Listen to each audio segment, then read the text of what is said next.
Well, welcome to The Watering Hole. This is run by Cornerstone Church in Abergavenny, and it's your Sunday evening opportunity to reflect on topical issues through a faith lens.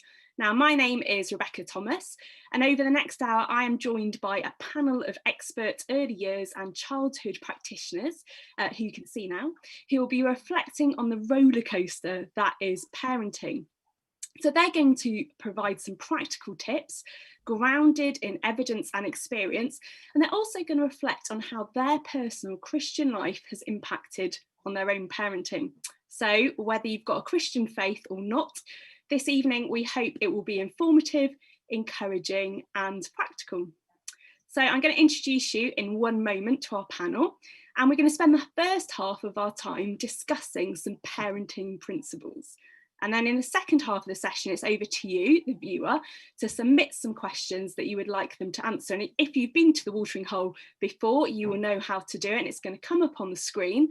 But you can do it by visiting Slido, and the details are on the screen. It's really straightforward. Put that into your phone or into your laptop, follow the instructions and submit your questions. So let's meet our panellists. Would you panellists like to tell us your names and a little about yourselves? And let's start with Alison. Thanks, Rebecca. Hi, I'm Alison Prowl, and I am a member of Cornerstone Evangelical Church, and I'm also a parent, so I'm mum to two young adults, and don't let anybody tell you it gets any easier as they get older. Also stepmum to Owen, who's in his 30s now, and a step grandmother, believe it or not, to little Izzy, who's just 6 years old. And for work, I work at the University of Worcester, where I am a lecturer in the Department for Children and Families. And my specialist area of teaching and research there is around parenting and family support, but particularly for parents who find themselves in very challenging circumstances. So I'll pass over to Louisa. Hello, everyone. My name is Louisa. I am originally from Romania, where I qualified as a social worker. And I have worked in the UK for the last 16 years supporting families and children. As part of my role, I have been trained in early trauma, attachment, and circle of security, which now influence my own parenting and the advice I give to parents I work with. I have a 12-year-old son, and my most recent interest has turned to understanding adolescence and teenage brain. And as a Christian, what speaks to me the most is the idea of being adopted in the God's family and seeing God as a father and parent. I'm going to hand you over to Martha. Hi, my name is Martha. I work as a specialist health visitor, and I've done about 25 years in the NHS, so all in all I've been there a long time now, but my main area of support really is for families with little ones in those first couple of years, and really looking at attachment and parent-infant relationships. I'm married to a local pastor, and we've got two children who, similarly to Alison's, are now young adults, which is quite frightening, 23 and 22. But they're a pleasure to be with sometimes, and parenting is hard. And I know as a mum and a health visitor, without really God every day helping me between different things, I don't really know how I'm here today. Oh, thank you so much. There is so much experience amongst the three of you, so it's really exciting to kind of delve into this subject tonight. And as we come to look at this subject of parenting, we've called it parenting in a pandemic because, can you believe it's been 17 months since that first lockdown was announced, which is a significant chunk of time in our lives, but even more so in the lives of children and young people. And it's still too early to know what the full impact of the lockdown will be on families, but there's growing evidence to suggest that it's had a really disproportionate impact on young people. I was reading this week, you might have seen it yourselves, that the charity Mind released a report that said that 68% of young people in Wales reported that their mental health had worsened, which is just terrible. And a study by UCL published in May found that almost half, so 47.5% of women with babies aged 6 months or younger met the threshold for postnatal depression during the first COVID lockdown, which was double the average rate. Now, other parents have reported that actually they've really enjoyed and had a special time during the lockdowns with their children, and we totally acknowledge that no one person's family setup or situation is the same. But what we do know is that parenting has been really different to what we all expected over the past year. And whether it's related to lockdowns or other circumstances, parenting itself, as you've all said, it's a joy, isn't it? And it's a challenge, sometimes in the same day. So we're going to have a look at that and have a look at the issues of parenting in that context of the pandemic, and as we come out of that parenting. And Martha, I just wonder, coming to you first, when parenting is limited by life's challenges like it has been for us all over these last months, or whether parents are struggling themselves, how can they continue to provide refuge and help to their children? Thanks, Becca. Yeah, as I was preparing really for this afternoon, I was kind of reminded of these themes of refuge and strength, and how, you know, in the Bible it kind of says God's our refuge and strength, but also how as parents we provide refuge and strength for our children. As Becca said, the last year has been so difficult for parents, children and everybody, and it's been scary, challenging, unpredictable and lonely. So many children have found themselves in a place where life as they knew it was now unrecognisable. There was no school routine, no pattern of parents going out to work, not being able to see friends or family that meant so much to them, and having to stay home to stay safe. Many parents have had to negotiate a tricky environment, an unknown and challenging one to say the least. Lots of parents having to adapt to homeschooling, worrying about how much screen time your children are having, worrying about whether your child is managing without seeing their friends or family, and how that might be having an impact on their emotional, physical and social development. For some, it's been a wonderful chance, as Becca said, for the family to spend more time together, to focus on one another and to strengthen our relationships with children, without the everyday pressures and responsibilities of normal life. But we do recognise that everybody has experienced both gain and losses. And then, just as some of us felt like we'd established a routine at home, we started to emerge from lockdown. Things started opening up again, and we had to negotiate the ever-changing tide of getting the children up and out in the morning, off to school. What a nightmare. It's been a real roller coaster. So how do we keep a balance of these, as well as manage all the difficult emotions and feelings that our children are facing? As Becca alluded a little earlier on, we're seeing more problems and difficulties being picked up in our babies and young people by a variety of services, particularly emotional difficulties. You might have noticed your children are extra challenging, more difficult, more clingy, more emotional than before. As a parent, we know it's our job to support them and help them with this, but it's been so difficult with all the pressures you face. We often overlook the struggles with trying to get back to normal and don't appreciate we need to deal with the upset and the trauma that this past year has put on us all. So what do we mean by words such as refuge and help, and how does that link in with our parenting? So refuge could be thought of as being a shelter or protection from danger, a haven, a kind of stronghold. And help is a bit more straightforward, having assistance, aid, support or encouragement and guidance. We are to be that safe place for our children. In my work, I've often come across parents who say that their children are really good for me, anyone else actually, but with them, the children have meltdowns, tantrums, and they're sure they must be doing something wrong as a parent. They imagine that everybody else is doing a better job than they are, and they see themselves as rubbish parents.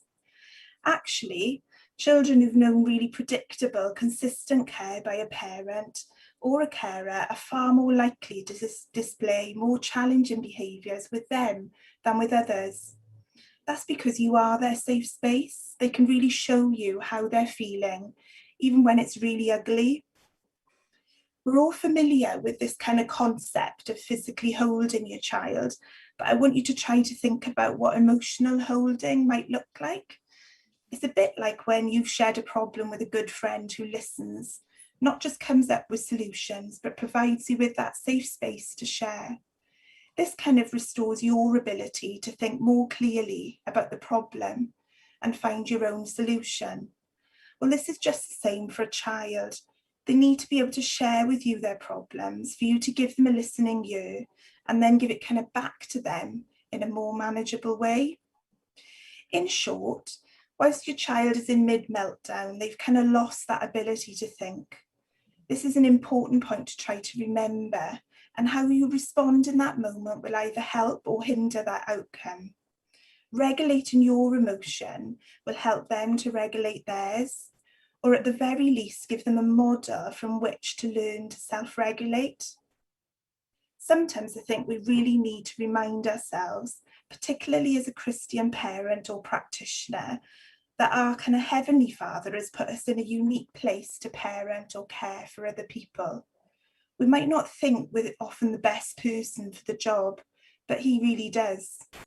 Sometimes trust in that when you question whether your child might have been better off with another parent, because God doesn't really think so.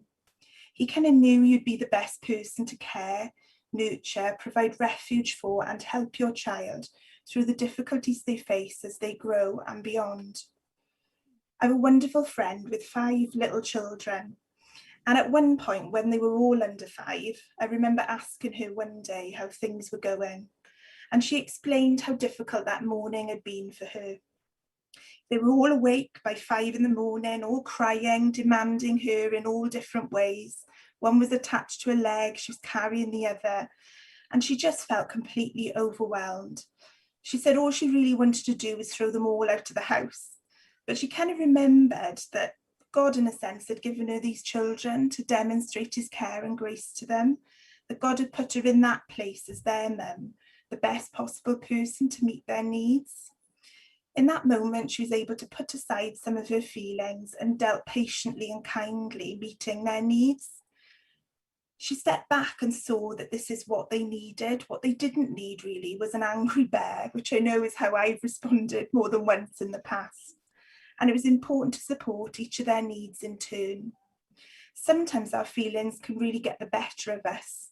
They're so strong and they overtake common sense. They can be unpredictable and they get us into trouble really quickly. It's really hard to parent intentionally, calmly and consistently, but the more we practice, the easier it gets. I'm not suggesting we become robotic without feeling, but sometimes we need to remind ourselves of our role as a parent. How does my child need me to respond to them instead of how I might feel like responding? They're 2 really different things. The persistent routine of parenting can often feel suffocating, and we don't always get it right. Research suggests we only really need to get it right 40% of the time to be good enough to support really good emotional development for our children. How reassuring is that? That we only really need to get it right 4 days out of 10, or 4 out of 10 hours, or even 4 minutes out of 10 minutes. But just like our children, when they struggle with overwhelming feelings, as we do, then even in the ordinariness of parenting, you are doing a remarkable thing. Nurturing little people in how they see themselves, feel about the world, know about God and what they think about the future can be costly. But I know without God in my family life that I just wouldn't have survived as a mum or even as a practitioner. But knowing I've got that consistent, predictable, almost Heavenly Father who loves me unconditionally, accepts me with my weaknesses as well as my strengths, and kind of equips me for all the challenges that life throws at you, that you really thinks I'm the best parent for my child even when I get it wrong. That's really helped me as a parent and a practitioner. I hope that helps you too. Thank you so much, Martha. Thank you. I think that statistic about getting it right 40% of the time, that's so encouraging, especially for parents who maybe have been struggling over this last year and look back and think, oh, I wish I'd been kinder to my children. Well, actually, we can be kinder to ourselves by remembering that. And it's great to hear as well your reflections on how your faith as well has supported you in your own experience. So for those of you watching at home, you're watching The Watering Hole, and tonight we are looking at parenting during a pandemic. And remember, if there is a question you'd like to ask Martha or any of our panelists, you can submit that now via Slido, and all of the details on how to do that will be coming up on your screen. Now, Martha, you spoke about your personal faith. We're going to move on to Louisa now. Louisa, from your professional experience that you shared with us earlier, from your own practice as a parent of an early teenager, and your personal faith, what would you say is the essence of parenting? Thank you, Becca. I think Martha probably talked a little bit about what I'm going to mention now. So just wanted to give parents a few ideas around that. And I'll start with what Paul Tripp says, that nothing is more important in your life than being one of God's tools to form a human soul. And there is no greater calling than to be responsible for a little human life. And as adults, we change and grow as part of the relationship with our children. And like you said, Becca, parenting is a journey with experiences of highs and lows and joys and sorrows, which gives us amazing revelations about who we are. And everyone who has parented or cared for children can look back and say, yes, this has really changed me and has had an impact on me. For the better, I would say, in my experience. As a Christian, I believe we are blessed to withstand whatever parenting is throwing at us. Through God's steadfast love and faithfulness, we need our love cup filled first in order to fill our children's love cup. In my work, I come across many parents who, despite all the trials and difficulties, they continue to stand, care, love, and hope with and for the children. Love keeps us going when things are tough, when we have no sleep, when we are in demand 24/7 for little children or for children with additional needs. And as we know as Christian, love conquers all, isn't it? Sleepless nights, sacrifices, trials, even the pandemic, illness and death. We were created to love our children no matter what, and for them to seek us as parents, to fill their love cup constantly. Just as we love God because he loved us first, children learn to love because we show them how to love first. And I have reflected a lot on the meaning of the unconditional love that we are required to give our children. And it made me think that sometimes it feels confusing about what loving my child means. Does loving my child means giving him all he wants? Does it mean having loads of boundaries and keeping them safe all the time and not allowing them to do too many things just in case they will get hurt? Does it mean punishments for misbehaviors, or rather using mistakes as opportunities to learn? There are many dilemmas out there and so many parenting tools and strategies that it's hard to know which one works. I remember being told as a parent that I will never stop worrying, and that is so true. If we don't worry about our children, we worry about what we do as parents to our children. We worry about not knowing enough, not getting it right as the child is not going to bed when we need to, or is not respecting the boundaries that we put in place. We feel our standard of being good parents is reflecting in what the child is doing or not doing, when in fact we are learning every day. We are growing at the same time as they are. And what makes the child come back to us every time, even when we get things wrong?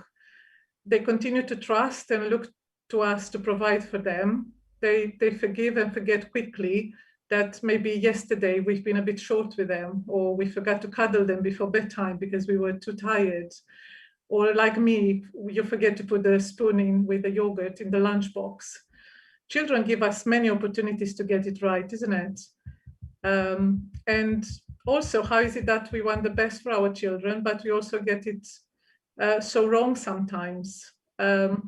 And it's because growth comes from learning from mistakes rather than getting everything right all the time. And we put a lot of pressure on ourselves as parents, but it's a job that we are just learning as we do it. Children learn how to learn from their mistakes by watching us learn from ours. And if we look closely, children are our map to understand what is needed. And there are three key things which I feel are important.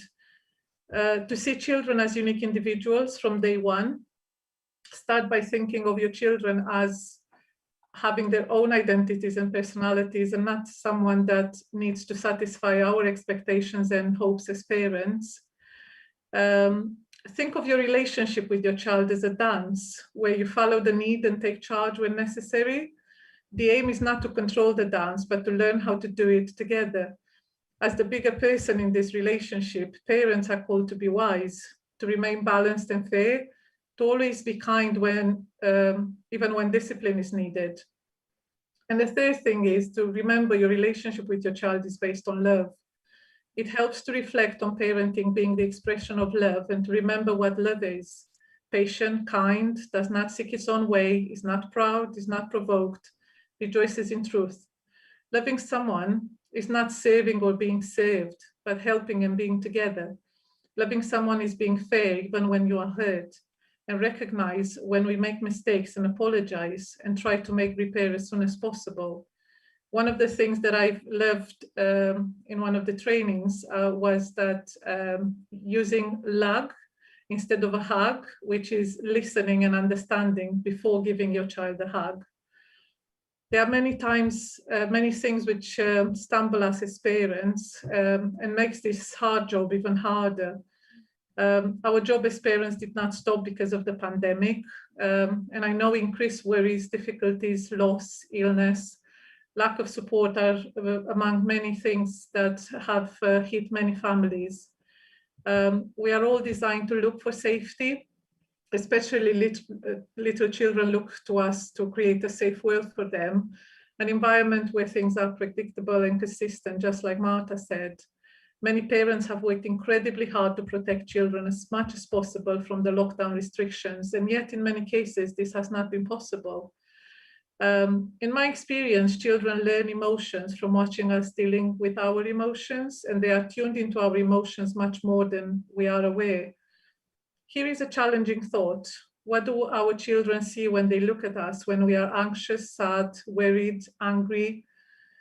Is it that we need to shelter them from those emotions and pretend that they're not happening, or actually helping them to understand them better and equip them for when they're going to experience those in their life growing up?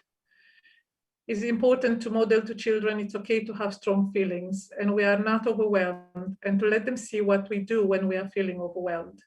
It's okay to say in those moments, we need a moment, or I need a moment here. And let them see an adult who doesn't get it right all the times, but gives plenty of opportunities to trying and repairing. This builds trust and consistency. The child knows what to expect of you, even in difficult times.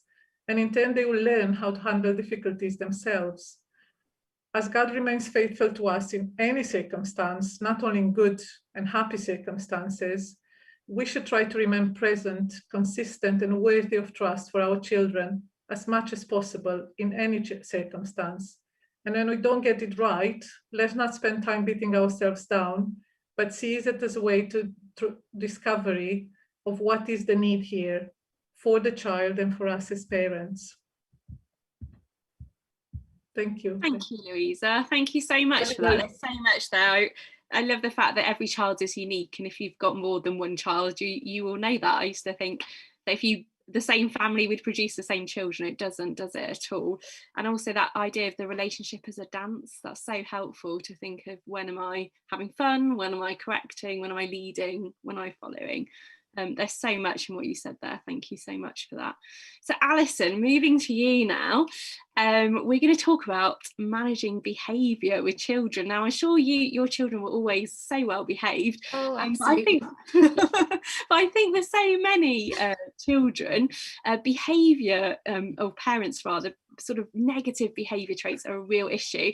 And Alison's going to talk about this, but if there are more questions that you'd like to ask our panel around children's behaviour or anything else to do with parenting during a pandemic or during the future, please submit them now via Slido, and the details of how to do that are on the screen. But coming back to you, Alison, managing behaviour with children at different points, it can be a challenge. So how can we manage behaviour in a positive way? Yeah, thanks, Becca. I think it's really interesting because this links so well to what both Louisa and Martha have spoken about, because for me, everything comes back to that positive relationship and to that loving and unconditional love that we can give to our children. But yeah, there's no doubt, is there, that actually parenting can be very challenging, it can be very difficult. And, you know, I haven't actually been parenting small children during the pandemic. But, you know, I can really find it very difficult to imagine more difficult circumstances in some cases in which to be a parent and to, you know, see your children for the last 18 months. So, you know, I think everybody has been challenged, everybody has been stretched by the circumstances we found ourselves in. We've been in very uncharted territory. And I think the first thing is actually, you know, giving yourself a pat on the back for having survived the last 18 months and, you know, still being standing, still being listening to the watering hole and still talking about parenting in positive ways. But, you know, thinking about children's behaviour, I think one of the things that's really helped me is the idea that all behaviour has a reason.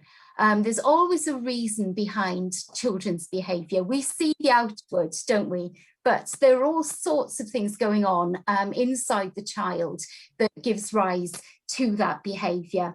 And I think part of it is about us really tuning into our children, really understanding our children, knowing what makes them tick. So, you know, that's very much about building that relationship, getting to know your child, getting to understand some of their little triggers, some of the things that may set them off, but also some of the things that they delight in, some of the things that make them really, really happy. And, you know, that's going to be highly, highly individual. But also starting to think about what some of those feelings behind the behaviour may be. For example, you know, if a child is acting out in a way that perhaps you're finding inappropriate or finding difficult, what is the feeling that's driving that behaviour? Is the child frustrated, for example?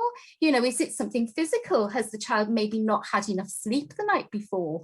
Or are they hungry? You know, so there may be a whole host of physical reasons that may be driving that behaviour. It may be that the child needs attention, and you'll notice there that I don't say attention seeking, but maybe attention needing behaviour. Because when a child seeks behaviour, it's because that is what they need at that specific time. So, you know, just really tuning into your child and understanding and delighting in them and their individuality and who they are. But even so, that's quite difficult, isn't it, in certain circumstances. And I've always found looking to God and to his model to us as our Father, you know, which is the Bible talks about God as our Father.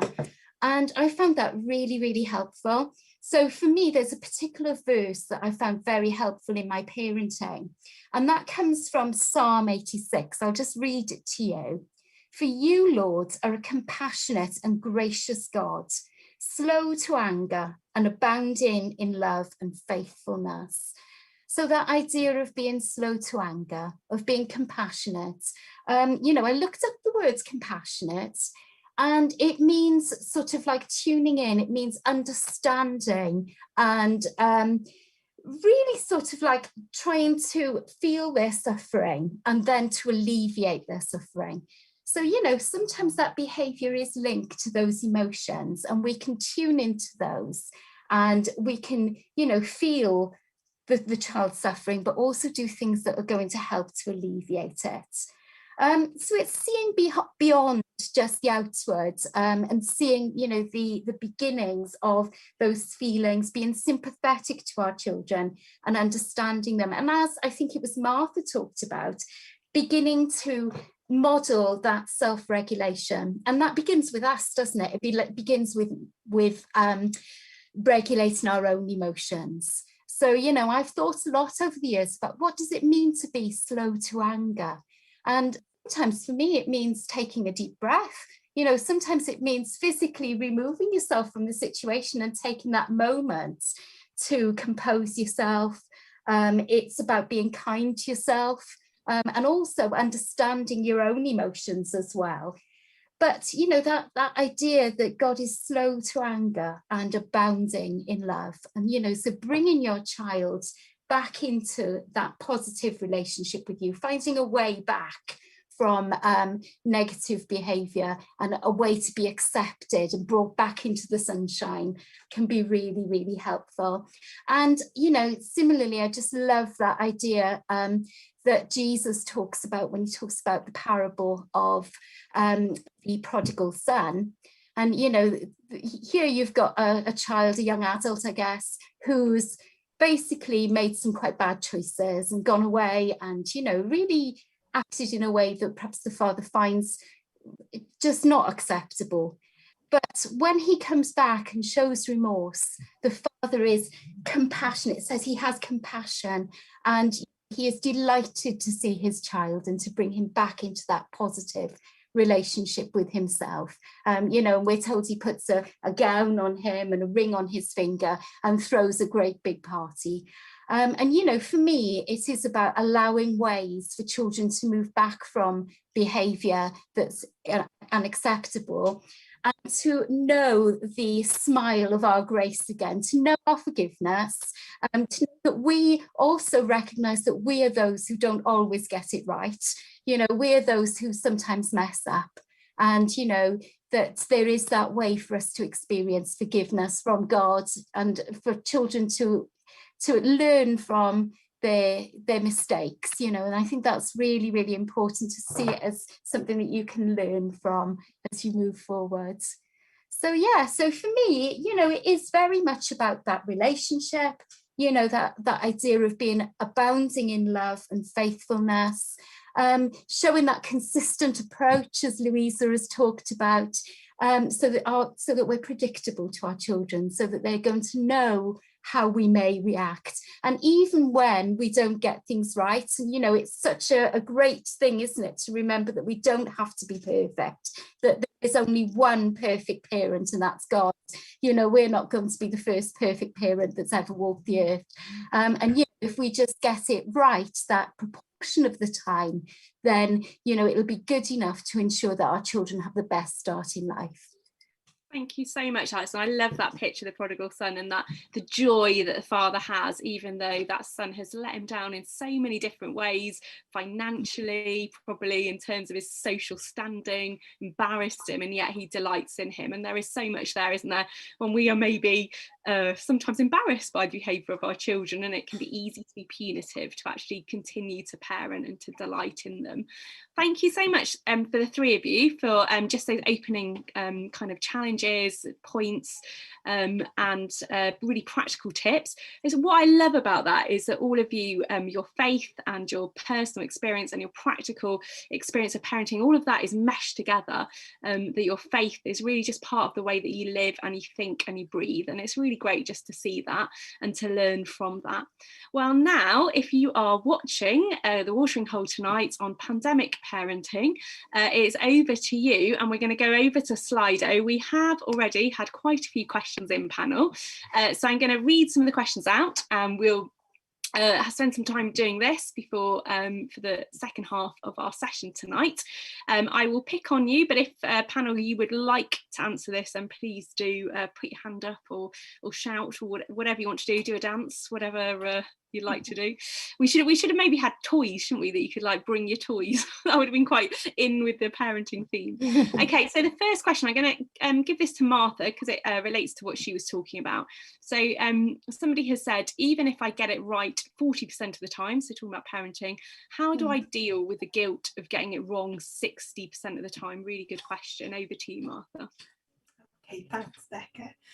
I think it's really helpful here sometimes to have a bit of knowledge about child development, which thankfully I've got now, but I didn't have when mine were very little. So, you know, you do what you do with what you know currently. And I think always remember that as a parent.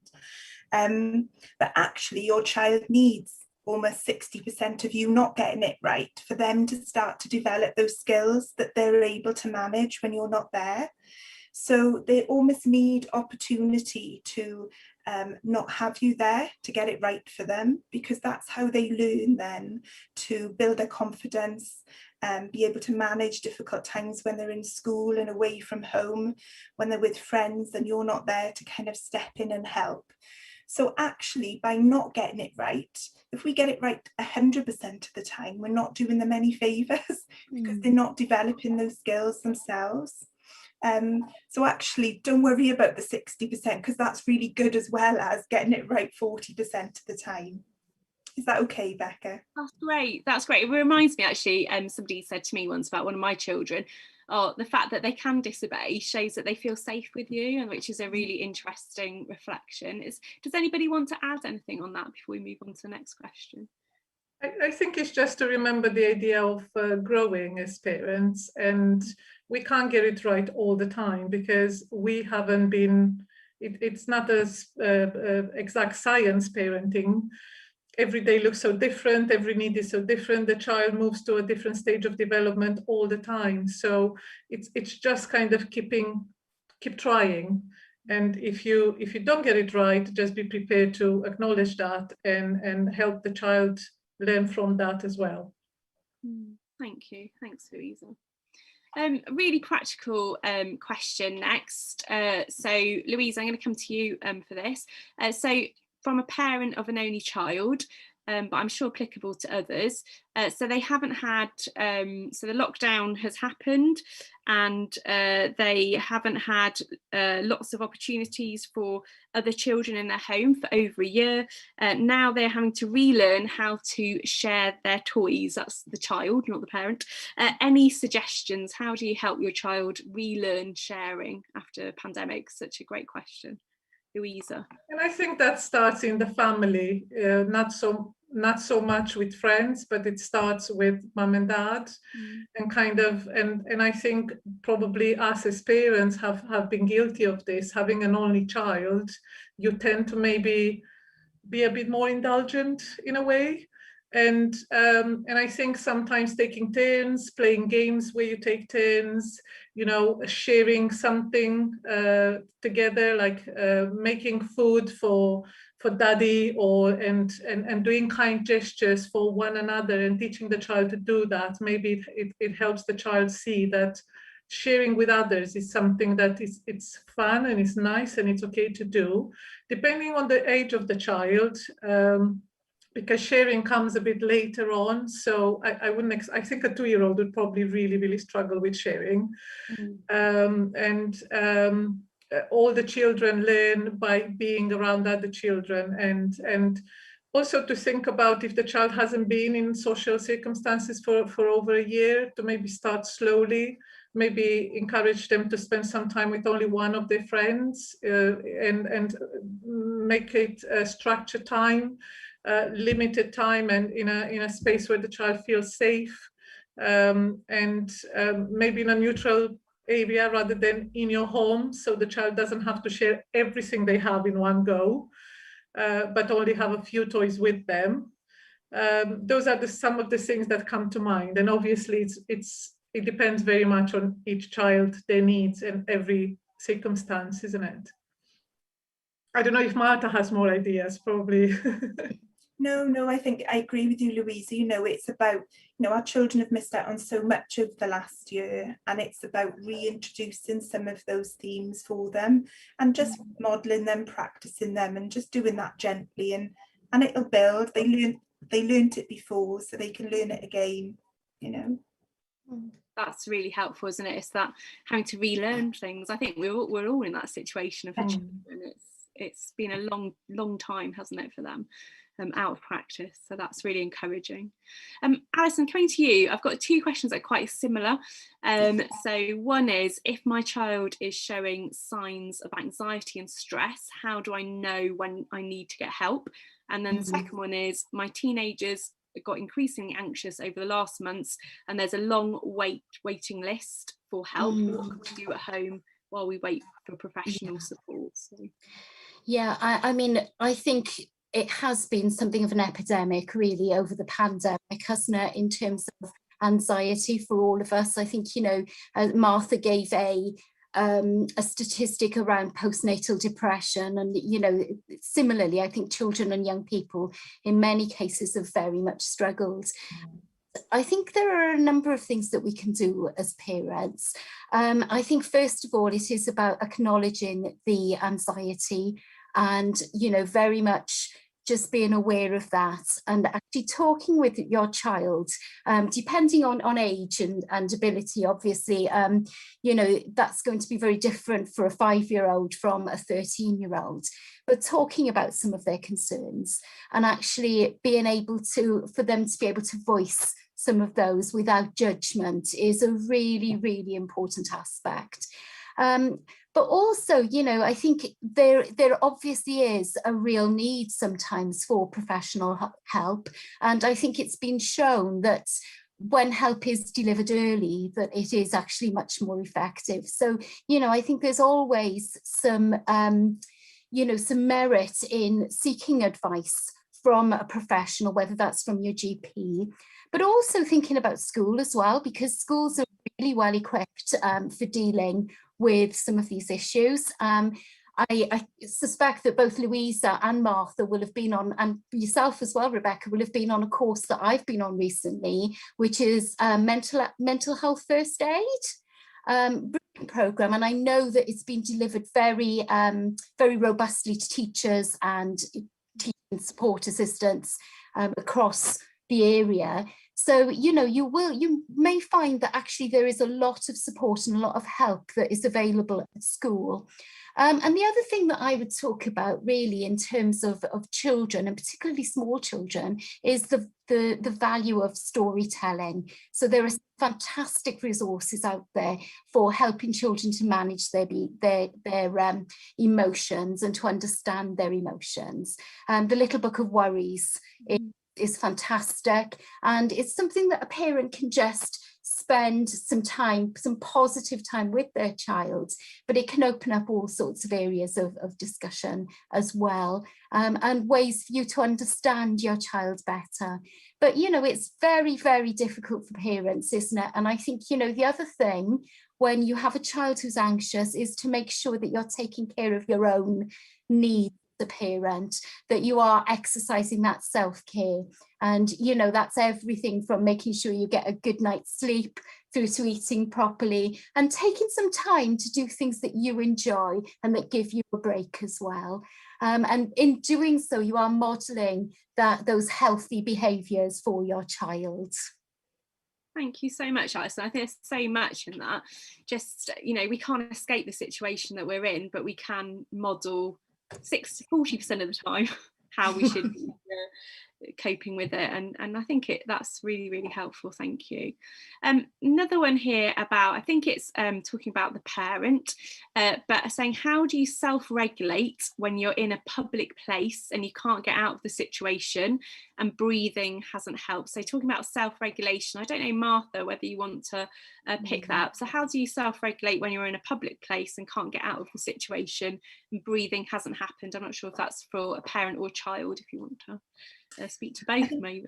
Yeah, no, I think it's always hard to think about outside of the house. Does that make sense? So yes, we need to know how to do it outside of the house, but we really need to start practicing it inside of the house first. Does that make sense? So if outside of the house there are certain circumstances that are more stressful for your child, so being in a supermarket for a long period of time, waiting in a queue, being in front of the sweetie kind of aisle and wanting things or toys, you know, it can be really stressful in those environments. And I think I've heard some lovely stories recently when parents have been in those situations, and you know, before you've always heard the ones of people tutting and telling them off and thinking they're not good, but actually someone coming alongside them and saying, look, I can remember when mine were like this, it's okay, you know, just reassuring another parent in that situation is so helpful. But I think if it all becomes too much, and I can honestly say I've done this myself, I've left a full trolley in Tesco's before now and walked out to the car because I just couldn't do it any longer. And sometimes it's recognising I just need to go somewhere. I need to get somewhere that's safe and quiet and calm. I need to take 5. My child needs to take 5. And that's okay to do. You know, don't feel that's, you know, don't feel you've got to battle through a situation sometimes. You can come back to it again. I hope that's helpful. That's really helpful. I don't know if anybody else wants to add to that. Alison, thinking about self-regulation, thinking about you know, being in those situations and feeling quite anxious yourself as a parent, is there anything through a faith lens that you found helpful, either talking to others or in your own kind of life, that's really helped you kind of when you've been anxious with your... Yeah, I mean, you know, one of the things that I've always found quite difficult is when you're told, do not be anxious for anything, because, you know, that's a big ask, isn't it? And, you know, I think anxiety is part of our human condition. And I think, you know, many of us experience anxiety either just fleetingly or in a more ingrained way, you know, through our lives. So, I mean, for me, one of the things that's really, really helped is ultimately knowing that God is always in control. You know, that there is, that God does have a plan for us, that he is in control, and just reminding myself of that in difficult circumstances, really, whether that's, you know, in parenting scenarios or in other walks of life, just reminding myself that I have that Heavenly Father who cares for me, who loves me unconditionally, and also who has a plan for me. And I can find that just that ability to rest in God, you know, at points when maybe I don't feel like I have the resources myself, you know, that is just such a comfort and such a support. And, you know, similarly, just, you know, communicating that to our children when they're anxious as well, that we're there for them, but that their friends are there for them, but also that, you know, they have a loving Heavenly Father who cares about them. Excellent, thank you so much for that. Thank you both. Louisa, a really practical question now, from somebody who's saying that I'm really worried about my child going back to school without bubbles and masks, etc. How do I work through that without worrying my child? And that's a really difficult one, and I think I've come across that because, and going back to the how do you deal with your anxiety that Alison was talking about, and I think it's taking that time for yourself to work through what is about the situation that is raising that anxiety. Is it the risk of illness for the child? Is it the risk for illness for someone close in the family?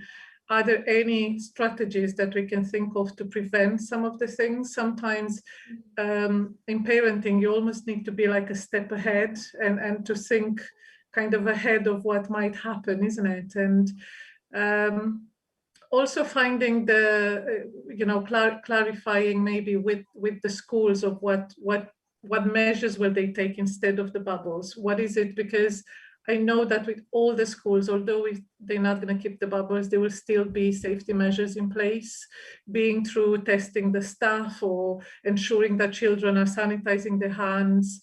I think it's important to maybe get that reassurance from the school as well, and have someone from the school to understand why you're being anxious and what is it about the situation that is making you anxious.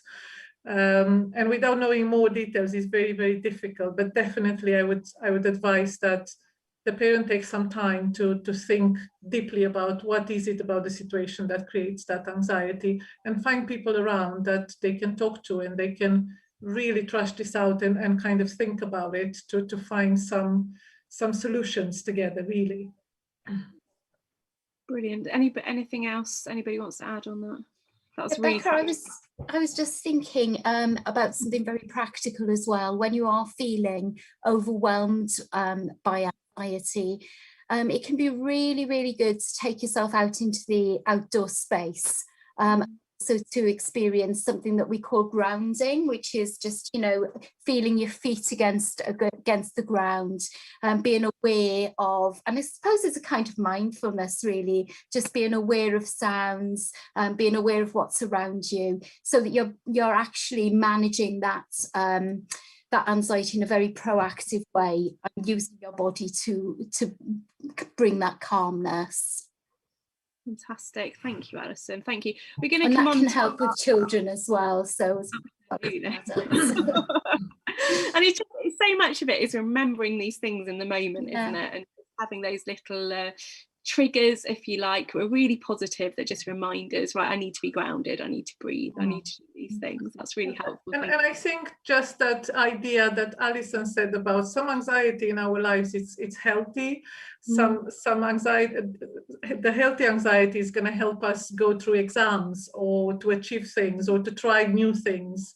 And it's important to maybe recognize when that anxiety is there, but there is no real danger. There is no real, something that threatens us in that moment. So then that anxiety, it's more like mental health wise, rather than the healthy anxiety that's push us through life. So then it's important to take the right advice, I think. Yeah, no, I'd agree with Louisa there. It's really important to recognise when it's more than just kind of normal maternal, almost preoccupation. Does that make sense? You know, mums are pre-programmed to worry about their children. That's part of being a mum. But it's knowing actually when that's gone a little bit too far, and actually I need someone to talk to about this now. Yeah, that's really, really helpful. If you've been inspired to find out more about the subject of parenting or any of the other topics that we've come out with tonight, please do look at the links below for some further reading suggestions. These books have been suggested by our panel, and there are links to them. There's also a link to a podcast where I chat in more depth to Louisa around some practical parenting tips, so I would encourage you to listen to that. So our last question before we come on to some closing thoughts, but a really good question. You've all spoken about God loving us unconditionally. How do you know God really loves us like that, especially when we feel that we are failing as parents? Martha, would you be happy to kick that off? I think that goes back a bit to kind of what I said in my talk about feelings, because sometimes our feelings can't really be trusted because our feelings can kind of put us in places that aren't always the best.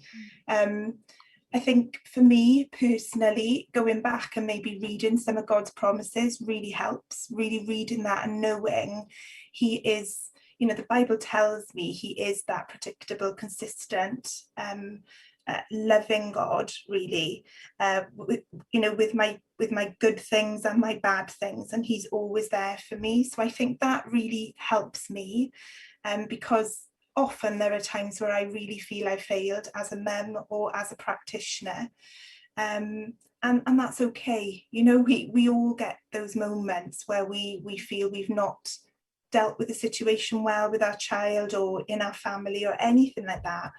But actually, you know, the Bible does tell us that he loves us unconditionally, and that just really, really helps me. Great, thank you, Martha. Thank you so much. Thank you to all of you for unpacking so much this evening. There's so many topics I want to ask you more about, and we don't have time. But if there was one thing that we could all take away, those of us that are listening at home tonight, what would you suggest that is? Louisa, what's the one thing that we could take home? I think in one of the talks with the psychotherapist and children's psychologist called Catherine Hollins, she talked about the concept of seed as the basic things that we need to help us grow. And seed stands for sleep, eat, exercise, and delight. And although these are not kind of a big revelation, I think when things are tough, it's important to just go back to basic. Go back to thinking, am I getting enough sleep here? Me as a parent, before thinking, are my children getting enough sleep? Because that will affect the level of needs they have. Am I eating healthy foods? Have my eating habits changed because of the stress, because of the pressure I'm under? Am I exercising enough, especially during the lockdown when maybe we were stuck in house? Have we developed some bad habits where maybe we don't go out that much? And for children, it's really, really important that they are active, that they are out, that they are in nature. And lastly, which maybe sounds surprising, is the delight, which is important in order to, feels like a bonus rather than necessity, but children need for us to delight in them. And we need to find things in our life that we delight in. And sometimes it's hard to find things we delight in, especially in the very, very tricky circumstances we've been over the last 2 years now. But it's important to maybe do that intentionally, to do it on purpose, to maybe look at our children and find things that we can delight, not only for what they're doing, but just for what they are. You know, to kind of make a comment about, oh, your smile was just beautiful right then, you know, or I really love spending time with you, doing this together. So those are the things that will help our children just kind of blossom. If you know somebody that is delighting in you and giving you a compliment or being really genuinely joyful for being with you, it feels like, oh, I'm a bit taller now. It helps you grow, isn't it? That's so true. That's so true. I love that analogy of seed and that idea of delighting. Alison, what about you? I guess, especially after this evening, I think my top tip, Becca, would be really don't be too hard on yourself. You know, just give yourself a break, physically as well as emotionally. You know, just don't be too hard on yourself. Give yourself that opportunity to enjoy your parenting. And I think both Martha and I would recognise that it goes so quickly, doesn't it, Martha? You know, we're here now, parents to 20 and 23-year-olds. And, you know, it seems like just a few minutes ago that they were infants and toddlers or just starting secondary school. You know, linking back to what Louisa said, just enjoy being a parent, enjoy your relationship with your children, have fun. You know, I think sometimes we can make it all about, you know, things like achievement at school or how well children behave, but actually let's just enjoy the relationship, enjoy who they are and build those relationships as we move forward. That's fabulous advice. I love that, and I'll be reminding myself this week to give myself a break and enjoy. We've got that great opportunity over the summer holidays, haven't we, to enjoy spending time with our children. What about you, Martha? I think it goes back to maybe what I said about, you know, none of us are perfect parents, and actually just remember that 40-60 thing. I think really when I've shared that even with really not just with parents but with practitioners, they're like, really, so I've only got to get it right 40%, because I think we're our biggest critic sometimes. You know, we are, as a parent, we constantly look and criticize how we are, and our children see that. Does that make sense? You know, so we're modeling, I guess, how they will feel about themselves as they get older. So I think you know, be kind to yourself, you know, like what Alison said, you know, your expectations can be so high sometimes, but just remember that we only really need to get it right for good enough parenting 40% of that time. Thank you all so much for being on our panel tonight. Thank you for sharing your expertise and your experience and looking at that through that faith lens. If you are interested to find out more about Cornerstone Church Abergavenny, please visit our website below to find out about all our activities. On Saturday we have our monthly Go Wild, which is a forest school which has activities for toddlers through to primary school age and right the way up to 13. It's a fabulous event, and so please find out more details about that. And thank you at home so much for joining us tonight, and thank you for being part of tonight's The Watering Hole. We've had so many questions, and thank you for the opportunity to answer them and spend the evening looking at parenting in a pandemic. Thank you very much.